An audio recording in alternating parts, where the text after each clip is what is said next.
Hello, everyone, and welcome to today's daily devotional Wednesday edition. Obviously, the with our canceling of Wednesday service at the Wichita Falls congregation today, that figured the daily devotional we could have that at least and be able to have a short discussion on something. So, bear with me. I'm still. Seems at night the pain in my jaw kind of gets worse. It's getting gradually better, but it's still hurting pretty bad. So just bear with me. So, our daily devotional today is going to be inspired from an article that was posted a couple of days ago. Pope elevates 13 new cardinals, then puts them in their place. I'm not going to read this whole thing. There's actually a whole lot here, but there's a couple of paragraphs I want to look at. Pope Francis raised 13 new cardinals to the highest rank in the Catholic hierarchy Saturday, and immediately warned them not to use their titles for corrupt personal gain, presiding over a ceremony marked from beginning to end by the coronavirus pandemic. Two new princes of the church from Brunei and the Philippines didn't make it to Rome because of COVID-19 travel restrictions. Then we have here in this paragraph, during this homily, Francis warned the new cardinals against falling into corruption or using their new rank for personal advancement, saying that just because they have a new title, eminence, doesn't mean they should drift from their people. His comments reflected Francis's constant complaint about the arrogance of the clerical class, as well as his current battles to fight corruption in the Vatican hierarchy. He goes on to say, let's think of so many types of corruption in the life of the priesthood, he told the new cardinals, deviating from his prepared text. If they think of themselves so grandly, you won't be pastors close to the people, you'll just be eminence, and if you feel this way, you'll have strayed off the road. One could argue that giving someone the title of eminence also assists in the elevation of one's own self in their mind. That could be part of the problem. It goes on to say, the ceremony known as a consistory is the seventh of Francis's pontificate, and once again reflected the Argentine Pope's effort to name cardinals from places that have never had them before, or whose service to the church he wants to highlight. 9 are under age 80 and eligible to vote in a conclave to elect a new pope, further solidifying the majority of Francis-appointed voting age prelates or prelates in the College of Cardinals. So, I mean, at this point in this part of the paragraph, it almost sounds extremely political, obviously, the way it describes this. So,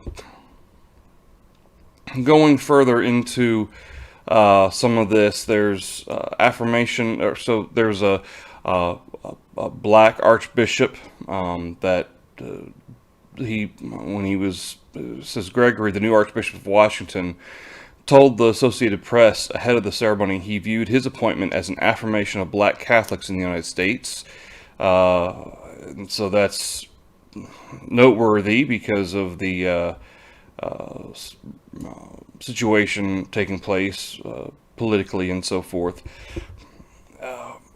So the rest of this is kind of focuses on the archbishops and different elements. I mean, it's actually a really, really long article, but I wanted to just focus on that these first couple of paragraphs, really, primarily the comments that Pope Francis makes regarding corruption and their own thought process, especially when he describes the fact that just because they have a new title, eminence, doesn't mean they should drift from their people. It's interesting that the term eminence, obviously, it never, ever, not once, references a elder or a deacon or certainly any of the other terms, elder or bishop or pastor, which would all three of those terms describe the role of an elder or the office of an elder. The term eminence itself, from dictionary.com, says high station, rank, or repute, a high place or part, a hill or elevation, height. And of course, as it pertains to the Roman Catholic Church, a title of honor applied to cardinals, usually preceded by his or your.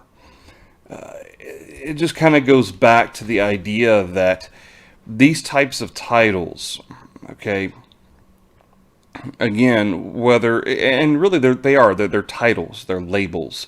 Even the term pastor, okay, pastor so-and-so, reverend so-and-so, your eminence, okay, these are man-made concepts. These are man-made hierarchies established by man to give themselves a sense of self-importance. In the New Testament, there is no example of people giving themselves these types of titles. In fact, we could look at the example of the apostles, where Jesus, as he tells them that no one of the apostles is to be higher than the other. Okay, each one is to be a servant to the others, and that no one is higher than anyone else. Paul in Colossians chapter 3, starting in verse 1, Paul makes the statement that if then you were raised with Christ, seek those things which are above, where Christ is sitting at the right hand of God. Certainly, the context, there's elements here that describes the idea of what you elevate in your mind of being important. Verse 2, set your mind on things above, not on things of the earth. But there's also something maybe don't really think about a lot, is there's also an application here regarding authority. When in verse 1, if then you were raised with Christ, and of course the focus is on heaven, seek those things which are above, where Christ is. There's kind of a sub principle here that's being established, not just of looking to heaven and not being distracted by things on the earth, but also making sure that Christ is where he's supposed to be as the head of all things. Paul has established this already here in Colossians, and the fact that Jesus is the head of the body, which is the church, going back to chapter 1. That foundation, that going back to Christ and understanding where our mind and where our heart should be, these are fundamental basics. I mean, these are kind of where the thought processes, this is where they start. So, again, we could talk all day about the Catholic Church and their titles, and certainly the Catholic Church is not the only one. Obviously, the majority of all of the man-made churches with hierarchies and organizations and so forth, you're going to have examples of these labels or titles like eminence, pastor, reverend, all of these things where the focus is on the individual. But not once is the term pastor, elder, or bishop used as a title.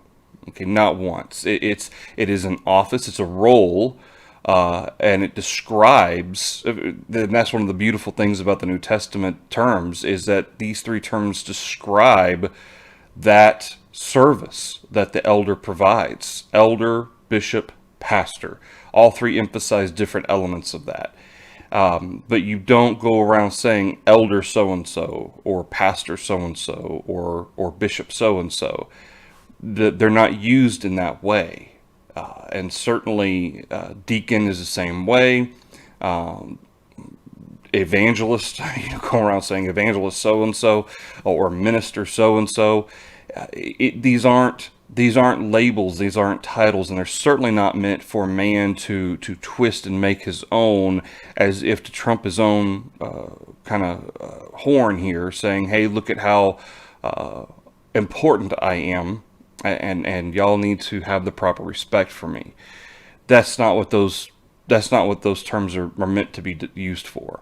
And certainly eminence, the idea of eminence obviously is in the Bible, Old and New Testaments, and it's always in reference to God, okay, being first, or being set up high, being exalted. Okay, it is never about man; it's always about God.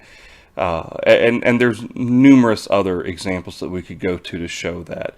And so that was kind of the main focus of that article that I wanted to look at. And obviously there's a whole lot more there. You could talk about the organizational structure. You could talk about the political angles of it. All that's true. But I wanted to kind of focus on that one aspect of kind of this weird situation where Pope Francis says that just because you have a new title, eminence, doesn't mean you should drift from your people. And he's constantly complaining about the arrogance of the clerical class.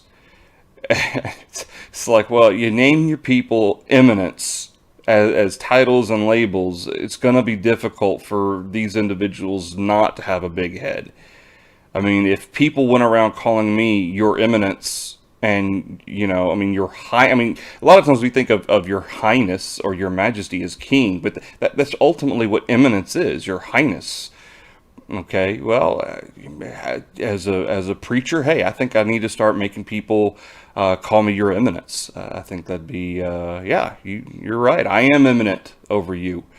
But yeah, I just think that's kind of a weird situation where you've got the Pope complaining about this at the same time giving them these titles of your eminence. It's just an odd kind of counterintuitive type of situation. So, all right, that's the daily devotional. Daily devotional, sounding like a Canadian there. That's the daily devotional for you today. Hope everybody continues to have a good week. Lord willing, the plan will be tomorrow for us to have our next daily devotional at 6:30. Obviously, for the Wichita Falls brethren, we are not going to have class, or obviously we won't have service tonight. In case you haven't gotten the text or the email, that we're not having service tonight at 7 in 15 minutes. We're not having service tonight. And also Sunday morning, we're not going to have our 9 a.m. class, just 10 a.m. worship. So, Lord willing, I will see everybody tomorrow for the daily devotional. Thanks, everybody. I'll take care and be safe.